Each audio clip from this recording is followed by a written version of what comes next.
Price B to God. கர்த்தருடைய நாமம் மகிமைப்படுவதாக. எங்களை அதிகமாய் நேசிக்கிற எங்கள் அன்பின் பரம தகப்பனே, இந்த கிருபையான கர்த்தாவே, காலை வேளைக்காய் நாங்கள் நன்றி செலுத்துகிறோம் ராஜா. இந்த காலை வேளையிலும் உம்மை துதித்து பாடி ஆராதித்து இந்த நாளிலே நாங்கள் தியானிக்கும்படியாக கர்த்தர் எங்களுக்கு கொடுக்கிற வார்த்தைக்கு நேராக கடந்து போகவும், கர்த்தர் தாமே இந்த நாளிலே நீர் எங்களுக்கு செய்த நன்மைகளை சாட்சியாக சொல்லி உடைய நாமத்தை மகிமைப்படுத்த கர்த்தர் உதவி செய்வீராக. பெரிய காரியங்களை செய்யும் இயேசுவின் நாமத்தில் ஜெபிக்கிறோம் எங்கள் ஜீவன் உள்ள நல்ல பிதாவே. ஆமேன், ஆமேன், ஆமேன், ஆமேன், ஆமேன். அன்பே பிரதானம் சகோதர, அன்பே பிரதானம், அன்பே பிரதானம் சகோதர, அன்பே பிரதானம். பண்புரு ஞானம் பரம நம்பிக்கை இன்ப விசுவாசம் இவைகளில் எல்லாம், பண்புரு ஞானம் பரம நம்பிக்கை இன்ப விசுவாசம் இவைகளில் எல்லாம், அன்பே பிரதானம் சகோதர, அன்பே பிரதானம், அன்பே பிரதானம் சகோதர, அன்பே பிரதானம்.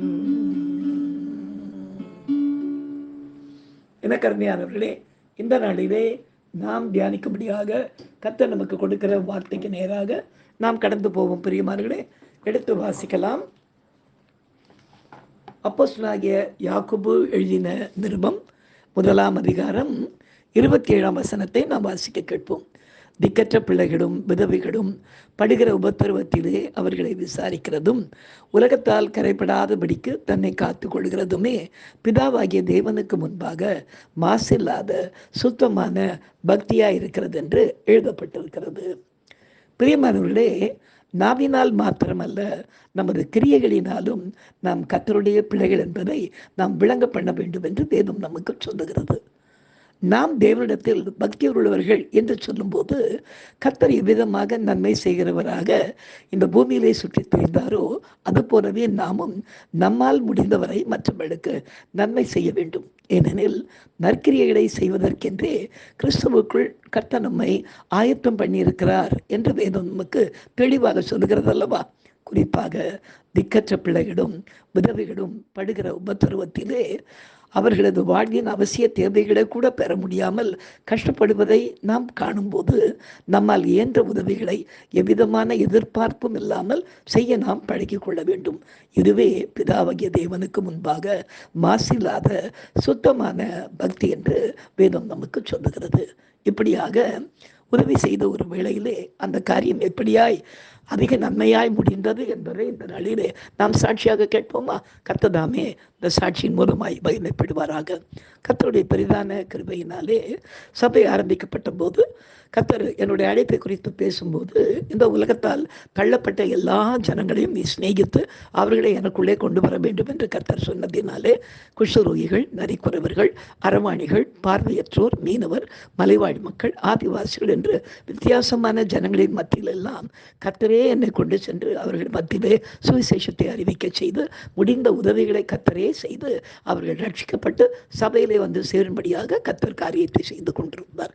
அப்படி இருந்த வேளையிலே சபையிலே விதவைகளை நீ அதிகமாக விசாரிக்க வேண்டும், திக்கற்ற பிள்ளைகளையும் நீ கவனிக்க வேண்டும் என்று சொன்னதினாலே கருணை இல்லமும் ஆரம்பிக்கப்பட்டு, அப்பா அம்மா இல்லாத குழந்தைகள் இல்லை, ஒருவேளை அப்பாவோ அம்மாவோ இல்லாத குழந்தைகளாக இருந்தால் அவர்களை கொண்டு வந்து வளர்க்கவும் கர்த்தர் தாமே கிருபை செய்தார். எல்லா பிள்ளைகளும் கர்த்தருக்குள்ளே கடந்து வரவும் கர்த்தர் கிருபை செய்தார். இந்த வேளையிலே ஒவ்வொரு ஞாயிற்றுக்கிழமையிலும் சபை முடிந்த பிற்பாடு உணவு கொடுக்கிற காரியங்கள் மட்டுமில்லாமல் 2ஆம் வாரத்திலே திக்கற்ற விதவைகளுக்கு வேண்டிய காரியத்தை செய்ய வேண்டும் மகனே என்று சொன்னதினாலே திக்கற்ற விதவைகளுக்கு என்று கூட்டம் நடத்தவும் அவர்களுக்கென்று வேண்டிய உதவிகளை செய்யவும் கர்த்தர் சபையின் மூலமாய் அநேக நன்மையான காரியங்களை கர்த்தர் செய்ய தொடங்கினார். இப்படி செய்து கொண்டிருந்த வேளையிலே எங்கள் சபைக்கு அருகாமையில் இருந்த ரோஸ்மேரி என்கிற ஒரு சகோதரி, பர்மா பகுதியை சேர்ந்தவர்கள், தன்னுடைய பிள்ளையோடு சபைக்கு வந்து ஞானஸ்நானம் பெற்றார்கள். ரொம்ப சின்ன பிள்ளை, அப்பா இல்லாத ஒரு மகனாக அவன் சபைக்கு வந்து கொண்டிருந்தான். கொஞ்ச நாளை சபைக்கு வந்து கொண்டிருந்த பிள்ளை பிற்பாடு அவன் எப்படியாவது வாழ்க்கையிலே முன்னுக்கு வர வேண்டும் என்ற எண்ணத்தோடு சினிமா துறையில் போய் சேர்ந்து விட்டான். அப்போ இந்த அம்மாவால் அவனை ஒன்றும் பண்ண முடியல. ஏன்னா அவன் கூப்பிட்டா நான் என்னால் வர முடியல, ஞாயிற்றுக்கிழமை எனக்கு ஷூட்டிங் இருக்கிறது, அது இருக்கிறது என்று சொல்லுவோம். அப்போ அந்த அம்மா சபைக்கு வரும்போது ரொம்ப ஏழ்மையான நிலைமையில் இருந்ததினாலே எங்கள் சபைக்கு அருகாமையிலே ஒரு சின்ன நிலம் இருந்தது. அந்த நிலத்தில் ஒரு சின்ன வீடு அவர்களுக்கு இருந்தது. அங்கேருந்து அவங்க வருவாங்க. ஞாயிற்றுக்கிழமைகளிலே மத்தியான உணவு சாப்பிட்டு முடித்த உடனே என்ன கேட்பாங்க, ஐயா ராத்திரிக்கு எனக்கும் என் மகனுக்கும் வேண்டிய உணவு கொடுக்க முடியுமா அப்படின்னு. தாராளமாக எடுத்துக்கிட்டு போங்கம்மா அப்படின்னு சொல்லிட்டு அவர்களுக்கு ஒவ்வொரு ஞாயிற்றுக்கிழமை கொடுத்து அனுப்புவேன். மற்ற நேரங்களில் கொஞ்சம் அரிசி பருப்பு இப்படிப்பட்ட காரியங்கள் ப்ரொவிஷன்ஸ் கொஞ்சம் வாங்கி கொடுங்க, ஏன்னா நான் கணவன் இல்லாத ஒரு திக்கற்ற விதவை, இந்த பிள்ளை நான் வளர்க்க வேண்டி இருக்கிறது என்று சொல்லி அந்த நாளில் என் சபையின் மூலமாகவும் என்னென்ன வகைகளில் அவங்களுக்கு எப்படியெல்லாம் உணவு உடை இப்படியெல்லாம் காரியங்களை கொடுத்து அவர்களை நாங்கள் நடத்தி கொண்டே இருந்தோம். இப்படியே வந்து கொண்டிருந்த வேளையில் பிற்பாடு ஒரு நாள் திடீரென்று அந்த அம்மா சொன்னாங்க, ஐயா நான் இருக்கிற அந்த இடத்தை நான் விலைக்கு கொடுக்கலாம் என்று இருக்கிறேன், அதை கொடுத்துட்டா அவங்க எனக்கு ஒரு வீடு கட்டி கொடுத்துட்றேன்னு சொல்கிறாங்க. அப்பார்ட்மெண்ட்ஸ் கட்டும்போது எனக்கும் கொடுக்குறாங்க, செய்யட்டுமா அப்படின்னு நான் சொன்னேன். தாராளமாக செய்யுங்கம்மா, ஆனால் வருகிற பணத்தை சரியான முறையிலே செலவு பண்ணுங்க, ஜாக்கிரதையாக இருங்க என்று சொல்லி கொண்டிருந்தேன். அப்போ அந்த வீடு விற்பனைக்கு போகிற ஒரு நிலைமையில் இருந்து கொண்டிருந்தப்ப எனக்கு திடீர்னு அந்த நாளில் எனக்கு கண் ஆப்ரேஷன் பண்ண வேண்டிய ஒரு சூழ்நிலை வந்தது. அப்போ நான் சபையில் கண் ஆப்ரேஷனை குறித்து சொல்லி எனக்காக நீங்கள் ஜெபித்துக் கொள்ளுங்கள் அப்படின்னு சொல்லி நான் பெரும் ஆப்ரேஷன் காரியத்துக்காக ஜெபிங்கன்னு சொல்லி நான் கீழே வந்து விட்டேன். மத்தியானம் நான் கொஞ்சம் ஓய்வு எடுத்து கொண்டு வந்த விட இவங்க உள்ளே வந்தாங்க. இந்த அம்மா வந்த உடனே கேட்டேன், என்னம்மா ரோஸ்மா என்ன வந்திருக்கீங்க அப்படின்னு கேட்டேன். இல்லை நீங்கள் ஆப்ரேஷன் பண்ண போகிறீங்களே, அது என்னைக்கு அப்படின்னு கேட்டாங்க. கேட்டேன், ஏம்மா என்னத்துக்கு கேட்குறீங்க அப்படின்னு கேட்டேன். இல்லையா நீங்கள் இவ்வளோ வருஷங்கம்மா எங்களுக்கு வேண்டிய எல்லா நன்மைகளையும் செய்து உதவிகளை நீங்கள் செஞ்சு கொண்டிருந்ததுனால எனக்கு ஒரு சின்ன ஆசை, உங்களுக்கு எப்படி ஆகிரும் ஏதாவது ஒரு நல்ல காரியத்திற்கு உங்களுக்கு தனிப்பட்ட முறையிலே நான் உதவி செய்யணும்னு சொல்லிட்டு கொஞ்சம் கொஞ்சமாக எனக்கு கிடைச்ச பணத்தெல்லாம் சேர்த்து கொஞ்சம் கொஞ்சமாக நான் சேர்த்து வச்சேன் அப்படின்னாங்க. சரிம்மா சேர்த்து வச்சு மகனுக்கு என்னென்ன செய்யணுமோ நல்ல காரியத்தை செய்யுங்களேன் அப்படின்னு. இல்லை இல்லை எனக்கு ஒரு ஆசை, நான் கொடுத்தா நீங்கள் வாங்கிக்குவீங்களா அப்படின்னு கேட்டாங்க. என்ன கொடுக்க போகிறீங்க அப்படின்னு. ஐயா உங்களுக்கு இந்த கண் ஆப்ரேஷனுக்கு எவ்வளவு செலவாகும் அப்படின்னாங்க. தெரியலம்மா, போய் கேட்கணும் என்ன சமாச்சாரம் அப்படின்னு. இல்லை ஒரு 15,000 ரூபாய். பாருங்களேன், ஒரு விதவை தாயார் கொஞ்சம் கொஞ்சமாக சேர்த்த காரியங்கள் 15,000 ரூபாய் நான் சேர்த்து வச்சுருக்கிறேன். அதை என்ன பண்ணுறதுன்னு நான் கையில் வச்சுக்கிட்டு இருந்தேன். எனக்கு நீங்கள் இன்றைக்கி சர்ச்சில் எனக்கு கண் ஆப்ரேஷன் சொன்ன உடனே எனக்கு இதயத்தில் ஆண்டவர் அதை நீ ஊழியக்காரருக்கு கொடுத்துறேன், அவருடைய கண் ஆப்ரேஷனுக்கு உதவியாக இருக்குமே அப்படின்னு சொன்னதுனால நான் எடுத்துக்கிட்டு வந்திருக்கிறேன். மாட்டேன்னு சொல்லாமல் தயவுசெய்து வாங்கி இது மேலே உங்களுக்கு எவ்வளோ செலவாகுமோ அதை போட்டு நீங்கள் அந்த ஆப்ரேஷனை பண்ணிக்கோங்க. எனக்கு ஒரு பெரிய சந்தோஷம். நல்ல பார்வையோடு நீங்கள் சபையில் நின்று செய்தி கொடுக்கும்போது எனக்கு ஒரு சந்தோஷமாக இருக்கும். எனக்கு இவ்வளவு நாட்களாக இத்தனை வருஷமாக எனக்கும் என் பிள்ளையும் காப்பாற்றி எனக்கு வேண்டிய நன்மையெல்லாம் செஞ்ச நீங்கள் ஒரு சின்ன நன்மையை எங்கள் மூலமாக பெற்றுக்கொள்ள வேண்டும் ஆசையாக இருக்கிறது, அதனால் நீங்கள் வாங்கிக்கன்னு சொல்லி என் கையில் கொடுத்தாங்க. எனக்கு ரொம்ப ஆச்சரியமாக இருந்தது. சபையிலே நிறைய நல்லா செய்யக்கூடிய பிள்ளைகள் நிறைய பேர் இருந்தாலும் கூட அந்த ஏழை தாயாருடைய இருதயத்தை கத்தர் அதை பேசி அப்போ சொன்னாங்க, திக்கற்றவங்களை விசாரிக்கிற ஒரு சபையாக இருக்கிறதுனால அந்த சபையினுடைய போதகருடைய தேவையை சந்திக்க வேண்டியது உதவியை வாங்கின என்னுடைய கடமை அப்படின்னு எனக்கு ஆண்டவர் பேசுகிற மாதிரி இருந்ததுயா. அதனால இந்த 15,000 வச்சுக்கோங்கன்னு சொல்லிட்டு என் கையில் அதை கொடுத்துட்டு அவங்க போயிட்டாங்க. பிற்பாடு மறுநாள் நான் போய் அங்கே போய் அகர்வாலில் போய் என்னுடைய கண் ஆப்ரேஷன் கூட்டான காரியத்தை பார்க்கும் பொழுது சரியாக அங்கேயும் 15,000 ரூபாய் தான் அவங்க சார்ஜ் பண்ணாங்க.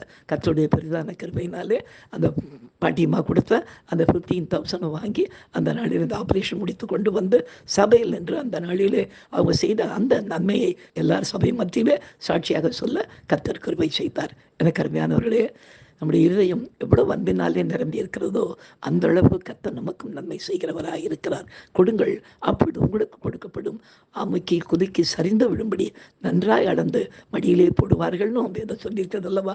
எனவே நம்ம சின்ன சின்னதாக காரியத்தை, அதாவது எதிர்பார்ப்பு இல்லாமல் செய்கிறது தான் மாசில்லாத பக்தி. அப்படி எதிர்பார்ப்பு இல்லாமல் அந்த நாளிலே அந்த தாயாருக்கு செய்த அந்த உதவி அவங்க இருதயத்தில் பெரிய ஒரு பாரத்தை ஏற்படுத்தி சரியான விலையிலே எனக்கு ஆப்ரேஷனுக்கு அவங்க அந்த பணத்தை கொடுத்து உறவை கர்த்தர் கிருபை செய்தார். கர்த்தருடைய நாம மாத்திரம் இந்த சாட்சியின் மூலமாய் மகிமைப்படுவதாக நாம் சிந்திக்கலாம். எங்களை அதிகமாய் நேசிக்கிற எங்கள் அன்பின் பரம தகப்பனே, திக்கற்ற பிள்ளைகளையும் விதவைகளையும் விசாரிக்கிறது அல்லவோ மாசில்லாத பக்தி என்று வேதம் சொல்றது. அப்படி விசாரித்த வேளையிலே இந்த நாளிலும் கூட செய்த நன்மைகளை இன்றைக்கு சாட்சி கொடுக்க கர்த்தர் கிருபை செய்தீரே.